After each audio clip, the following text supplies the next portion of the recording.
Hello everyone. तो आज हम शुरू करेंगे परपटी कल्पना। परपटी कल्पना का इंट्रोडक्शन है। परपटी एक प्रकार का पोट बंद है जो 25 रस बंद में बताया गया है। यह सागंध means processed with sulphur and sagni with heating murchhan of parad है। It is a unique pharmaceutical preparation in which molten kajjali is converted into the flake forms. व्युत्पत्ति परपटी शब्द परपट से बना है। इसका अर्थ क्या होता है? पापड़, पापड़ जैसा। ठीक है। पर परिभाषा: द्रुत कज्जलिका मूचा पत्र के चिपटी कृता सा पोटा परपटी एव बालाद्य खिल रोगिनुत। परपट कारताम नीता परपटी उच्यते बुधे।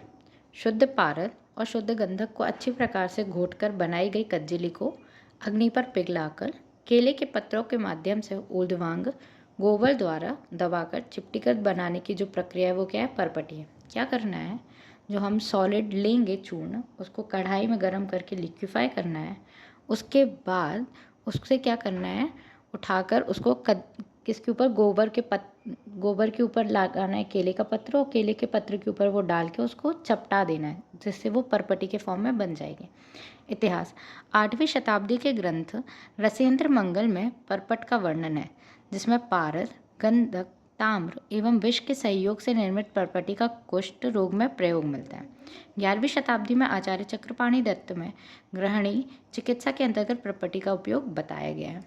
Now, in Bhaishajya Ratnavali, the description has been found that Srivatsanak prepared Parpati. In succeeding period, many Parpati cults such as Vijay Parpati, Gagan Parpati, Tamra Parpati, Panchamrit Parpati, Swarna Parpati, Loh Parpati, श्वेत परपटी, बोल परपटी are revealed by different आचार्य। अब भेद: सागंध, निर्गंध। सागंध गंधक सहित, निर्गंध बिना गंधक के। सागंध में क्या आएगा? रस परपटी, ताम्र परपटी, लोह परपटी और व्योम परपटी। निर्गंध मतलब बिना गंधक के, क्षार परपटी, मल्ल परपटी, सोमल परपटी। अब भेद देखेंगे परपटी कल्पना में सागंध, निर्गंध। सागंध में फिर से वही कज्जली मतलब रस परपटी। कज्जली के साथ अगर धातु कोई है तो स्वर्ण परपटी। नेक्स्ट, कज्जली के साथ अगर कोई हर्बल मिनरल है तो क्या आएगा? बोल परपटी। और विदाउट गंधक क्या हो जाएगी? श्वेत परपटी। अब पूर्व कर्म में अगर हम इसकी प्रोसीजर में देखेंगे, पूर्व कर्म specific purification method of the पारद एंड गंधक फॉर परपटी: हिंगलोथ पारद, अग्निमंथ, एरंड मूल प्लस अदरक स्वरस से 3 दिन तक भावना देना है, उसको वॉश करना है वार्म वाटर से।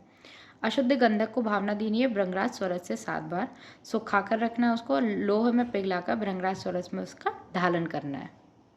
Now, what are the ingredients which are used in the Parpati Nirman? And what are the equipments? First of all, we have used Kalviyant. It is used for the preparation of Kajjali and converting the Parpati into the powder form. Loh Dravi. It is used for the melting of Kajjali, as an iron is a good conductor of heat and it may transfer heat easily and quickly. Spoon or spatula for the continuous stirring of material during heat. Heating device, it plays an important role changing the property of Kajjali from Gurutva to Lagutva. So here heat is responsible for port bandhan of Parad. Gomay for giving the proper shape and pressure to the Kajjali. Patra. Generally, Kadali Patra is used for spreading of Kajjali as it is easily available, bigger in size and have smooth and even surface which provide uniform spreading of molten drug. It possesses Kashay, Grahi and Pitta property.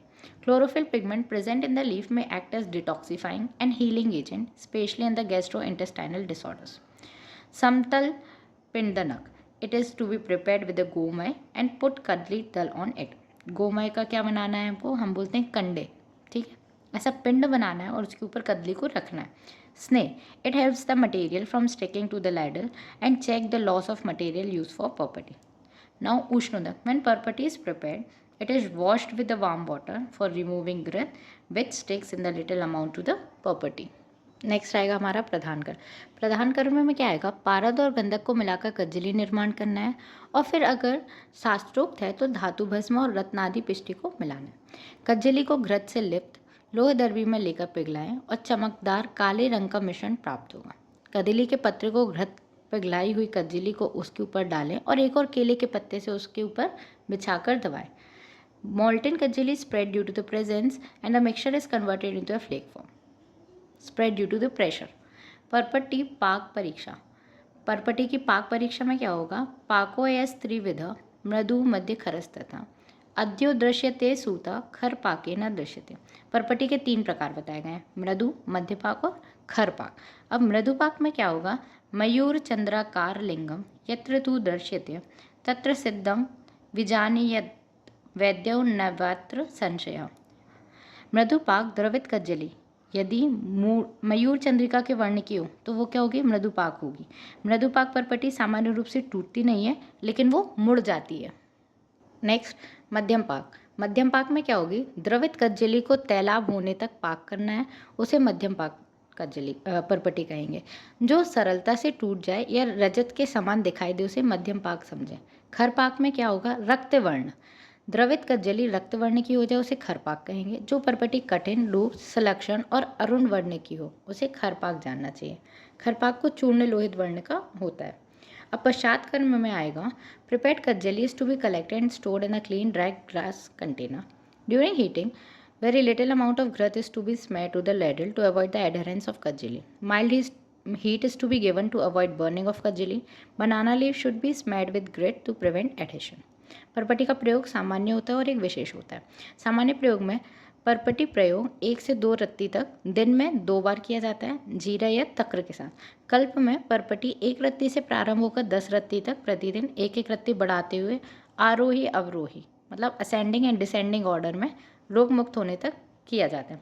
दुग्ध, तक्र एवं आमरस में किसी भी एक का यथेष्ट प्रयोग कराया जाता है एज अ अनुपान। अब देखेंगे पर्पटी सेवन में पथ्य क्या है। दुग्ध, तक्र या आमरस सेवन, ब्रह्मचर्य पालन, घी, धनिया, जीरा, सैंधव मिश्रित व्यंजन, पुरानी शाली चावल, भात आदि। पर्पटी सेवन में अपथ्य क्या है, तीक्ष्ण वायु, धूप, मानसिक चिंता, आहार, विषमता, व्यायाम, अति परिश्रम, स्नान, अधिक संभाषण अपथ्य। पके केले का फल, नीम आदि तिक्त पदार्थ, अम्ल पदार्थ, दही, गुड़, अन्न एवं लवण का सेवन अपथ्य। Shelf life of parpati is 10 years. अब लोह पर्पटी के बारे में देखेंगे। रस भागो भवेद देखो द्विगुणा शुद्ध गंध कहाँ। रस मतलब क्या हो गया, पारद, उसको कितना लेना है 1 पार्ट और उससे 2 गुना 2 पार्ट्स क्या लेना है, शुद्ध गंधक। रस तुल्यम तीक्ष्ण भस्म कज्जली कार्योत्सुम, क्या बोल दिया, तीक्ष्ण लोह भस्म को लेना है कितना, रस तुल्य मतलब पारद के समान, तो वो भी क्या होगी 1 पार्ट। अब इसकी प्रोसेस क्या होगी, कज्जली निर्माण करना है पारद और गंधक से, उसके बाद कांत लोहे भस्म से उसको 1 घंटे तक मर्दन करना है। घृत लिप्त करके लोहे दर्भी में उसको चूर्ण को डालना है, वो पिघल जाएगा। पिघलने के बाद क्या होगा, उसको कदली पत्र पर डालें और दूसरे कदली पत्र से उसको दबा दें। दोनों कदली पत्र किसके ऊपर रखे रहेंगे, गोबर के ऊपर, ठीक है। तो उससे क्या बन जाएगी हमारी लोह पर्पटी। प्रेस्ड विद घृत लिप्त कदली पत्र फॉर द 1 मिनट, स्वांग शीत होने पर रस पर्पटी मतलब लोह पर्पटी बन जाएगी। डोज 125 से 375, 1 से 3 रत्ती mg। अनुपान में मिल्क, बटर मिल्क, भरजित जीरक, दाडिम स्वरस। थेरेपेटिक यूज़ क्या होगा, स्वीतिका जीर्ण, ज्वर, गृहिणी, पांडु, प्लीहा रोग, अग्निमान, यकृत वृद्धि, अम्ल पित्त और उदयशूल में इसका यूज़ है। Self life 10 years. अब रिसर्च अपडेट्स देखेंगे अगर हम, तो लोहे parpati is one of the mineral based preparation which belongs to parpati kalpana and it is said to be having the properties like lekhaniya, rasayana, deepana, pachana, raktavardhak and aamhar. It is assumed that to have such property, it has action on liver, which plays a major role in detoxification and excretion of the endogenous and exogenous compound. अब हम देखेंगे सुधा पर्पटी। सागंध पर्पटी योग जो क्या है, रसामृत में बताया गया है। इसमें शुद्ध गंधक और क्या लेंगे, शुद्ध सुधा चूर्ण लेंगे। इसकी मात्रा क्या है, 1 से 2 रत्ती। उपयोग प्रमेय पीड़िका, पिंपल्स, कांतमल या त्वचा विकार में। सेम प्रोसेस करना है, गंधक को सुधा चूर्ण के साथ लेना है, गंधक 1 पार्ट, सुधा चूर्ण 1/2 पार्ट, मर्दन करके होमोजीनियस मिक्सचर बनाना है। पाउडर को क्या करना है, लोह दर्पी में डाल के गर्म करना है। जब पाउडर पिघल जाए तो कदली पत्र पर डाल के दूसरी कदली पत्र से उसको चिपटा दे, तो क्या बनेगी, श्वेत पर्पटी। श्वेत पर्पटी में पारद नहीं होता। सेल्फ लाइफ क्या होगी उसकी, 10 ईयर्स। रिसर्च अपडेट देखेंगे। It took 6 minutes to melt the homogeneous mixtures of gandhak and Sudha churn at 120 degrees Celsius. Melting point of Gandak is 112 degrees Celsius and it burns at 270 with the bluish flame to sulfur dioxide. So proper care was taken to avoid the charring of the Ganda by keeping it in the Madhyam Agni throughout the process. Color of Parpati was yellowish green with a characteristic odor and tasteless. pH of Parpati was 9.2 which indicate it is alkaline in nature. Total ash obtained was 39 degree 39%. The loss on drying was 1.1%, indicating very low moisture content, which may be the cause of products' longer shelf life. Purpati extract was 1% soluble in water and alcohol. It was 0.6% soluble, which indicate it is more soluble in water as compared to alcohol. Its अनुपान is mentioned as water or milk. तो ये आज की हमारी क्या होती है, परपटी कल्पना पूरी.